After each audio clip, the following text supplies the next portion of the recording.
Welcome to Emerge on the Real, a live discussion that highlights the impact of our program through the perspective of our students, community partners, and staff members.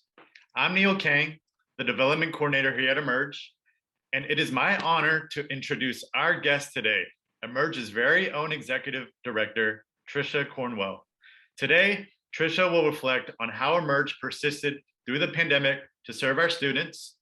We will hear about lessons learned during these uncertain times and what we can look forward to on the horizon as we kick off the new academic year. We will conclude with a Q&A session, so please submit your questions in the Q&A button at the bottom of the Zoom toolbar at any time throughout the session. Without further ado, welcome Trisha. Thanks for joining us today. But before we jump into today's conversation, for the people who are new, do you mind sharing with our audience who Emerge is and what we do, and also provide insight about your background and your professional journey leading up to Emerge? I would absolutely love to. So first and foremost, thank you so much. I did not realize that all of your incredible development skills would now translate into basically a podcast, NPR, future. I mean, I'm not sure what's going on here, Neil, but thank you so much for having me. As Neil mentioned, my name's Trisha Cornwell. I'm our Executive Director of Emerge. This is actually my 7th year with the organization, which is so hard to believe. And so Neil just asked me to share a little bit about the organization for those of you tuning in today that are new. And for those of you who have been here since the beginning, thank you for coming on and just to learn more about what's happening at Emerge this year. So a quick history and just a little bit about why we exist and who we are. So Emerge is a nonprofit organization based in Houston, and we exist to increase the number of high-performing students from underserved communities who apply to, attend, and graduate from the nation's top colleges and universities. Emerge started in 2010 by Rick Cruz, who now is, I think, the Deputy Superintendent in HISD, with this idea that, kids in HISD across the city, across the country, top kids that had the potential to truly go anywhere for college in the country were oftentimes not enrolling in college, were enrolling in community college or undermatching in the college application process. He was teaching 5th grade at the time and got a small team of volunteers together, went off to Chavez High School, and in the first cohort of Emerge, 14 students were getting into schools like Oberlin, Harvard, Rice, UT, some of the top schools in the country. And the superintendent got wind of it, Terry Greer, and said, wow, this is an amazing program. I'd love to help expand it to other high schools in HISD. It expanded to 5 additional high schools. Then the Houston Endowment stepped in and said, we'd love to help bring this program to all 42 high schools. And that's really the beginning of Emerge. It grew across HISD. We had incredible results. And all of a sudden, we started having districts from across the city come and say, Spring Branch came and said, we want this in our district. And Spring ISD came, and then Klein and Aldine. And so today we're serving, this year we're serving 3,000 students across our high school program, about 1,600 high school students, and about 1,400 college students across more than 150 colleges and universities. And I think what's so inspiring to me about the program is that, thinking back just about 10 years ago, we were in one high school with a small cohort of kids. And today, we have about 3,000 students in the program, 67 high schools, 5 school districts. And as we come out of the pandemic, we hope that that footprint continues to grow and get bigger. So a little bit about my professional background and my why do I do this work every day? I think my why, when I think about kind of the trend or the thread that's gone through every place in my career, is talent. People often say to me, are you so passionate about college access and college success? And while the answer is yes, I'd say my real passion is in talent. It's ensuring that the most brilliant people in our city, that the most brilliant minds in our society have the opportunity to emerge, to sit in positions of power and privilege, and to really make the changes that we need to see in Houston and also across the country.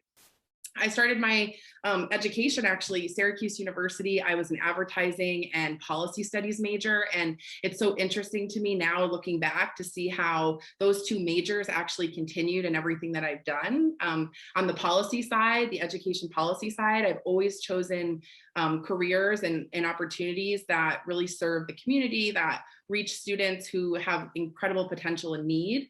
And on the advertising side, it's really about doing things like Emerge on the Reel and bringing these ideas out into the community, helping people understand why they matter. And that's really kind of been the thread, I think, in my background. So I started as a teacher, a fifth grade teacher in HISD, taught for 3 years through the Teach for America program. I worked for Yes Prep Public Schools as their head of communications and marketing.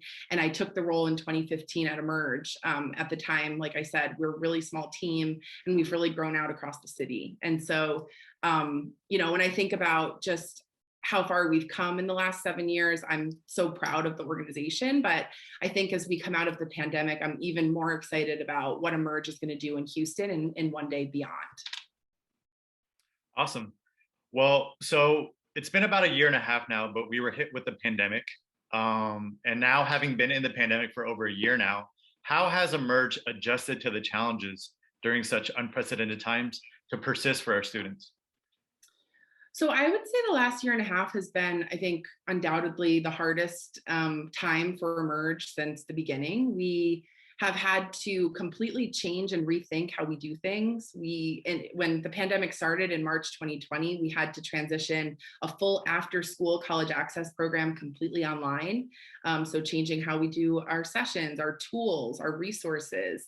And I think some of the things that we learned we'll probably never transition back from. There's things that I think we learned that we thought, wow, this is a really good idea. An example of that would be something like parent engagement, that, why were we having parents drive 20, 30 miles from, across the city to come to one event when many times it was much easier to just Zoom on through your phone or your computer. But there's other things that I think we've learned just how important they are. Things like our college tours that we've had to transition virtually. It's not the same if for a student who's never been on a plane or stepped foot on a college campus to not have that experience. And we're starting to see the outcomes of that with students who we thought would go off to some of the colleges that they applied to, are choosing to stay home or are transferring back from the schools that they enrolled in because they didn't really have that experience. That's really part of our program. And so we're really thinking hard about how do we kind of transition those pieces back to in-person in a safe way as quickly as possible. I think the other thing that we expected but didn't realize how impactful it would be is just the impact of virtual learning on students. For the last 1.5 years. As many people watching know, Emerge serves students generally that are in the very, very top of their class. So these are students taking honors and AP. They generally have top GPAs, top SAT scores. 75% of our students have had a failing grade in the last 1.5 years.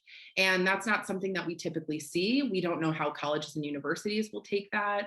We don't know how that's going to play out in admissions. But we do know that we're committed to meeting students where they are, that we will continue to serve and help them apply to whatever college or university that they have ambitions to apply to. But we don't know how that's going to play out in the admission season. And we do know that the learning loss and some of the things that students have faced just around trying to survive had to take precedence over their studies. And we want to make sure that we're there to, support students through this process, regardless of where they are right now. Awesome. So what can our audience look forward to from Emerge for this upcoming academic year?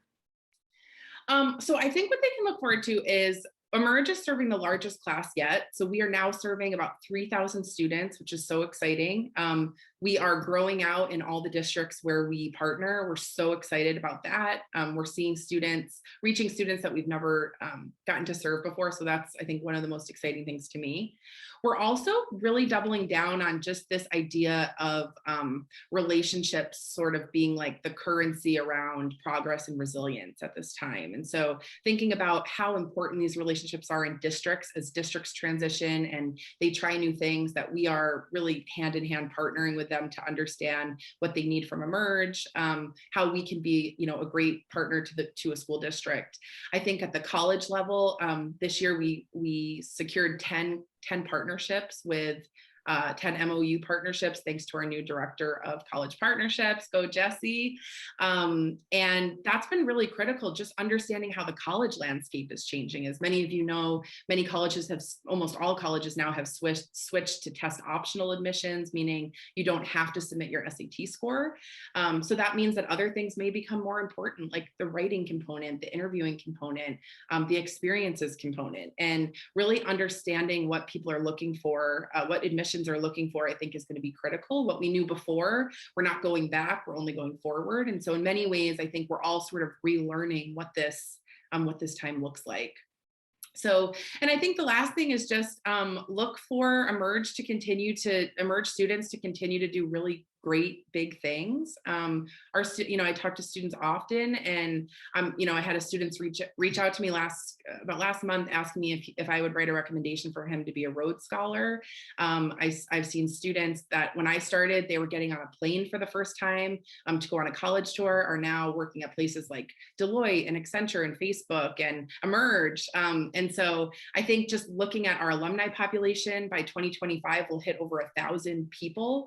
I think we'll be able to really start to see the impact of this program in Houston and in so many different sectors. We're having a lot of questions trickle in. I just want to send just plug in a Q&A session that we're having at the end of this discussion. So if you guys have any questions that you want to ask Trisha, please feel free to drop your question in the chat below. Okay, so with that, you've been at Emerge now for several years. So let's walk down memory lane. What are some of your favorite memories working at Emerge for the past 6 years? Oh, that's such a hard question, Neil. There's so many good memories. Trying to think what my favorite one would be. Okay, so here are a couple. So one is that there's like this energy that happens when we expand to a new school district. So it usually takes almost 6 months to a year to really secure a new partnership. So it's like we meet with the superintendent, we meet with the chief academic officer, we meet with the head of college counseling. There's a whole process that we go through. And at the end of it, our contract goes to the board of a school district, and the board approves it. And there's like this energy in the room when that happens, because you know that for the first time that a school district is going to get this program, and the lives of so many students, I think, are going to be completely transformed. And also the knowledge that I think we're able to really help share with school districts is just really powerful. So being in those board meetings, each one has been really special, and just really like, I can't explain it. It's just like a very like empowering feeling to feel like, wow, we just partnered with this district. And because we made the partnership this year, so many more students are going to get an opportunity that they may not have ever had. So that's one. The second one is like this weird thing that happens on a college tour. So imagine this, imagine that you're on the airplane for the first time, and there's like 90 high school students on an airplane. And there's always like that last 3 rows of the airplane that they're not part of Emerge. And so they're like, how did I get on this airplane? And why are there so many teenagers on here? But when the plane takes off, the plane is like, you could drop like a pin. It is like silent, because for most of the students on the plane, they've never been on a plane before. And so it's like this really anxiety driving / like very, I don't know what the word would be, like scary experience. Like you're taking off in an airplane from your family, your community, from everything that you know for the first time in your life. You're going up like thousands of miles into the air, and everyone's like looking out the window. They're all trying to be cool because you're in high school, so you don't want to really show your fear, but it's like dead silent. And then you're up, in the airplane, and you take the same exact kids on the way home, and it is like the loudest possible airplane you could ever imagine, because everyone's talking, they're friends, they kind of know what to expect. And it's really this like it's just like sort of like a symbolic experience, I think, of like what happens when you expose students to different experiences, because it really becomes the norm. And so it's not their first time on an airplane when they go to college. It's not their first time doing a lot of things that more, wealthier or more privileged students have had an opportunity to do. So I know those are two very different, but they're things that really have like stuck in my mind. Okay. So reflecting back on the past year, what would you say that you are most grateful for in your own life, and what has been the silver lining for you? So I think the silver lining for me has been having my daughter. So I became a mom in May 2020. I actually gave birth with a mask on. So if anyone's watching this and they've had children, please know that it's not something I ever recommend. But really like having her and just thinking about all of the things that I want for her in her life, I think it's what I think every parent probably wants for their child. And so, yeah, it's just been great. Like, we have had to transition to a hybrid work model. So instead of being in an office every single day from 7 in the morning until 6 at night and having these in-person board meetings, I've been able to, at least in 2020, really get to work from my house, have time to like sneak out in between meetings and see her. And I don't think it's something I would have ever even known I would have the opportunity to do had it not been for the pandemic. So I'd say that's sort of a silver lining for me in terms of a personal experience that I've had during this time. Okay. All right. So with that, we can go ahead and jump into the questions from the audience. We're getting a lot of questions, so I just kind of want to dive right in. Another plug, if you guys have any questions whatsoever, please feel free to drop your question in the chat and I will make sure to read it to Trisha. Okay, so the first question comes from Nancy T, and she asks, how are emerge students most affected by the pandemic? Was it more financial or more mental? And were high school students impacted differently than college students? Okay, so I think that's a really good question. So I would say that the high school students have been impacted the ways that I know for sure. Mental health has been a huge trend that we've seen both across high school and college students. It's something that we're actually starting to look for partners, like mental health partnerships with, because we're obviously experts in college counseling. We're not experts in mental health counseling. And so looking to find partnerships to help refer students has been something that we've really been on the lookout for. So Nancy, if you know anyone or you have additional ideas around that, please feel free to email me about that. I would say that high school and college students have been impacted in different ways. I think on the high school side, the academics, I think the learning loss, the amount of just the social part of things that you miss out on when you're learning from home, I think has been a huge hit. On the college side, I think the college experience that they expected has been completely different. So even for students that had the opportunity to go to campus, they were not having the same college experience that you might imagine in your mind. You're not, going to social events. A lot of kids are kind of going to class and then going back to their rooms. They're not really experiencing the same campus like life that they would have experienced pre-pandemic. And so, like I mentioned this earlier, we've had students in the past who, there's always a small handful of students that want to transfer back, but this year we've seen the numbers grow a lot more. That, why do I want to sit on a campus in my room when I could be home near my family or something like that? So that's been, I think, a big transition. And then a lot of the other experiences like study abroad or different things like that have just not been available. Some internships have been canceled, that type of thing. So I would just say in general, the overall like experiential part of high school and college has been just not what anyone I can't even say this right. It's not ideal for any student that is going through the process right now. Okay. So Vanessa R asks, what do you see as Emerge's biggest challenge or opportunity over the next 1 to 3 years?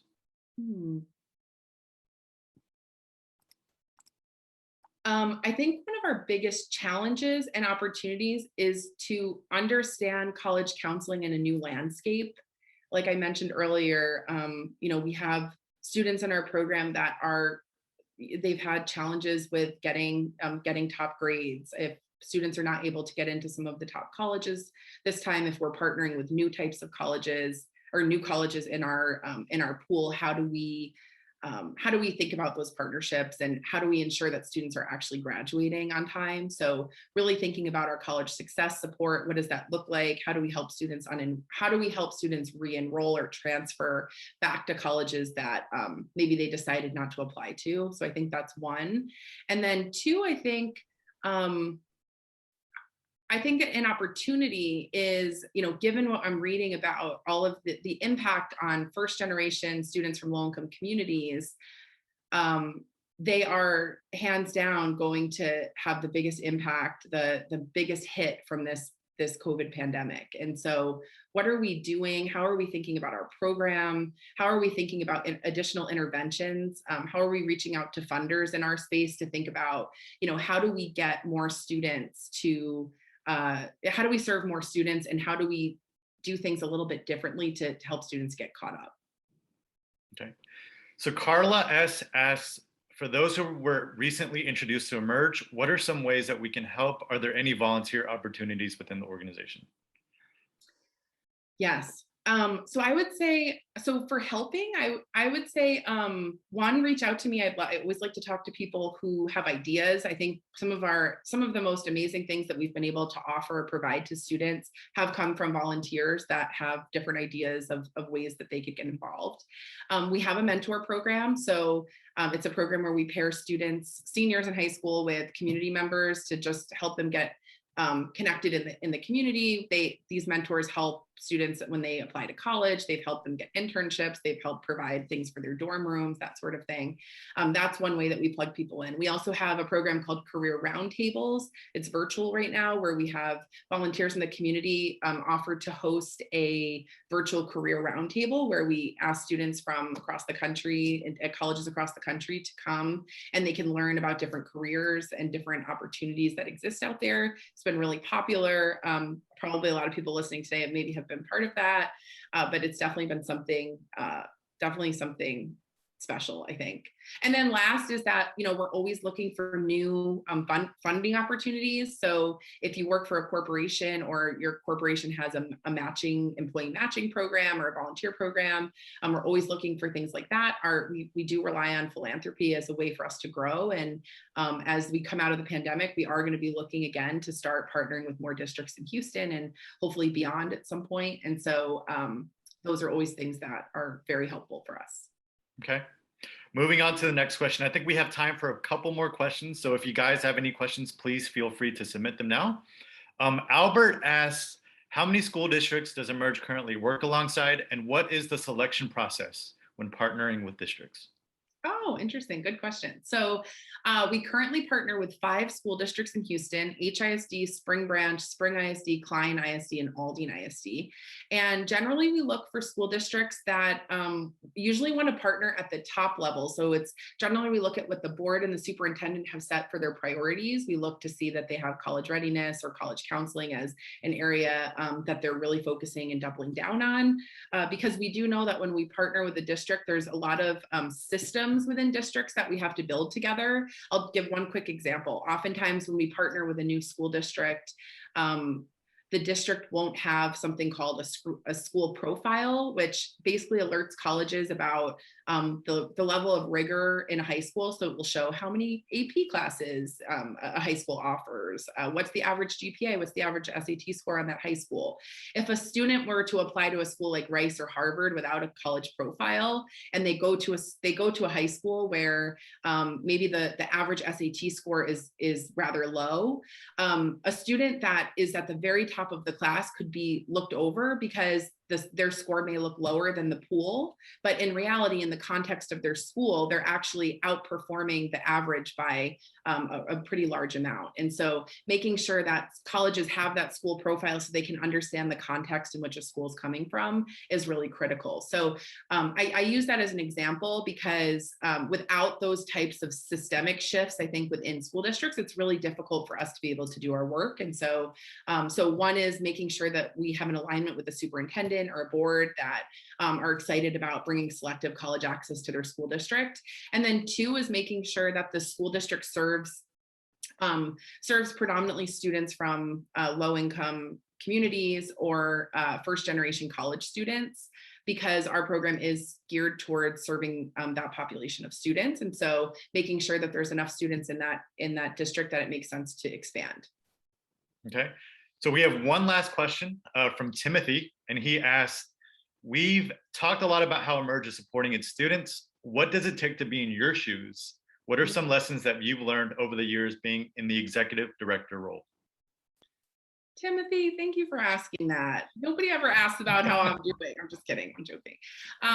So what are some lessons I've learned? I have learned that I think my number one lesson, I'll give you a couple of my wisdom pieces. So one is people are the X factor in the performance of anything great. So when I think about Emerge, when Rick was starting this program 10 years ago with a team of volunteers and just how it's grown, when I think about launching in Spring Branch and Spring and Klein and Aldine, it's that we have such talented people that work here, and spending the time to hire great people is worth everything, because the way that people invest their dedication to the mission, I think, is how you really move an organization from really good to great. So that's one.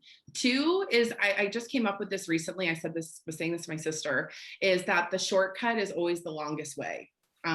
Because anytime you think something's quick, you think, oh, we can do this really quickly, or let's just try this. Most of the time it just doesn't work. I'll give an example. So when we were starting a new school district, we said, let's just try to start with some seniors, because we'll be able to get, these seniors into top colleges really quickly. And it'll be really great for a district to be able to say, like, wow, in the first year, the program had this profound effect. And most of the time our program starts in 10th grade, and it starts in 10th grade for a reason, because it's more than just getting kids to apply to college. It's helping them understand what types of colleges they're eligible for, what these colleges can offer, what does it take to be there, going on a college tour, stepping foot on campus, seeing yourself in that space. And what we see when we try to rush, I think, is that oftentimes students don't want to go, or they come home, or they're not really invested all the way in the process. And so just spending more time on things that matter, I think, is something that that I have to push myself on, that sometimes I just want to get things off the ground, and it's like taking a step back to say, no, we need to be more thoughtful about this. Mm-hmm. Awesome. Well, I think that wraps it up for Emerge on the Real. Trisha, do you mind giving our audience members who may have further questions or want to collaborate with you on certain ideas, your email address? Yeah, I would love to. Do you want me to say it, or do you drop it? Yeah, just go ahead and say it. I think that'd be the best way. Email is Trisha, Trisha, at emergefellowship.org. Awesome. And you can follow us on Instagram, Twitter, Facebook at Emerge Village. Awesome. Thanks for the plug. Yep. Well, that wraps it up for us on our 7th episode of Emerge on the Real with our very own Emerge Executive Director, Trisha Cornwell. Thank you to our audience for tuning in to today's discussion. Well, I can't talk today. And Trisha, thank you for joining us. Thanks, Neil. And thanks for being an amazing host. Awesome. Thank you, everybody. All right. Thanks, Neil.